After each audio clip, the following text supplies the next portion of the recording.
माझी बहीण आहे ना, जेवण एकदम चांगली बनवते. कधी सुगरणच वाटते जरा. मी बोललो का नाही, याच्या बोललो ती याच्याची हे लागते, जाव लागते ना चुलत. म्हणजे त्याच्या बहिणीने पोळी बनवलेली, ती सुंदर बनवलेली. जेवायला थांबवला ना मला. बघ मीठ टाकल्यावर कमी झाली ना, ही आकच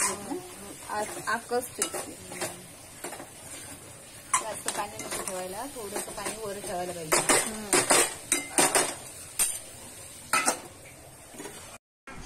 आधी चपाती खाशील ना, भरू काय चपाती? आधीची नाटकं बघा.